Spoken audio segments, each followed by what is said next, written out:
Hannah McBride drove the Zamboni at Presque Isle Arena because nights on the ice were better than days answering phones. Erie winters taught you about surfaces. The rink taught you about what it takes to keep them honest. The job came with keys, a checklist, and the understanding that youth hockey parents can turn an apology into a weapon. Coach Dan Petrowski was a local legend who wore a whistle like a cross. He slapped Hannah on the back like she was a teammate and called her kiddo, though she was 32.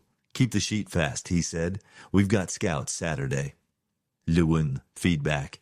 The arena's PA system whined at odd frequencies since the fall. The county had a work order. The work order sat. During a Tuesday practice, feedback spiked and then cleared. A voice came through the speakers that wasn't the announcer's. Small, precise. "Stop," it said. Just that. Stop. But skated to a halt. Instincts older than coaching. The voice was gone. "Radio pickup," Coach Dan said, annoyed.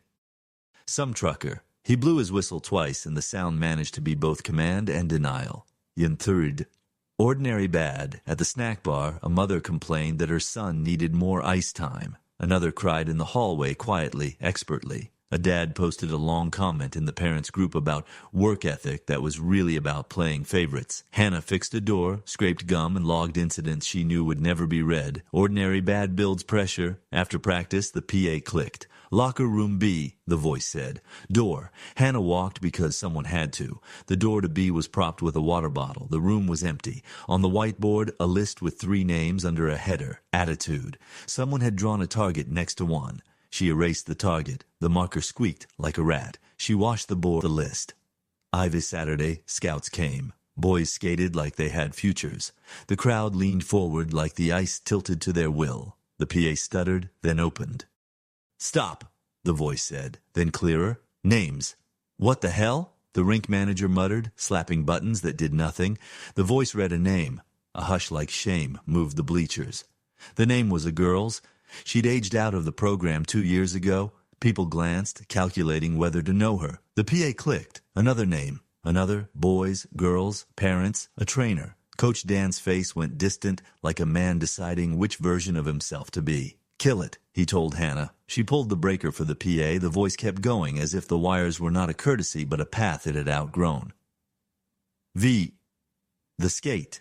Hannah drove the Zamboni at intermission to keep muscle memory from panicking. The ice took the cut, glossy and new. As she circled, the voice shifted. It found the sweet spot where announcements land. "Do not leave by the south exit," it said.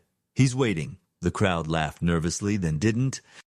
The south exit had a man by it, regular dad, regular coat, who moved away quickly like innocence speed. "Bench cam," the voice said, and the Jumbotron set to loop sponsor logos flickered to the feed from a practice camera that Coach Dan used to review drills. In the frame, no one. Then Coach Dan, last week speaking too close to a player's face, a hand on the boy's shoulder that lingered.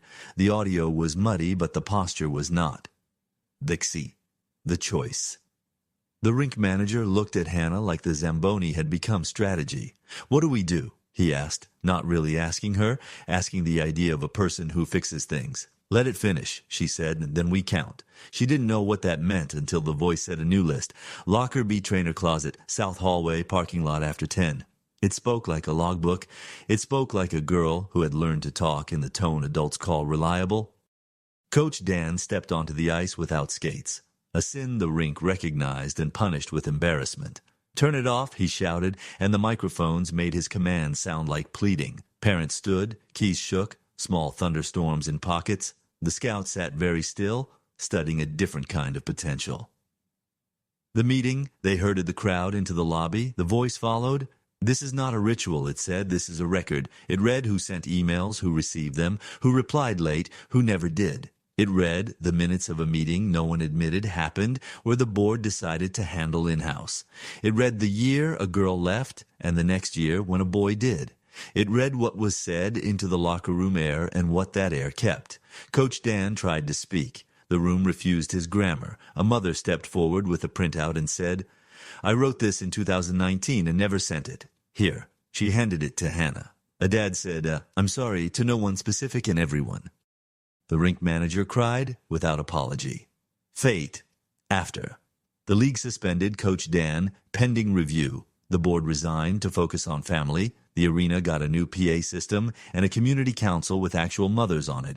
They drafted a policy with verbs that had teeth. Hannah kept her job and got a raise that felt like respect and not hush. On late nights, when the ice was empty and the lights hummed their gentle hum, the speakers would click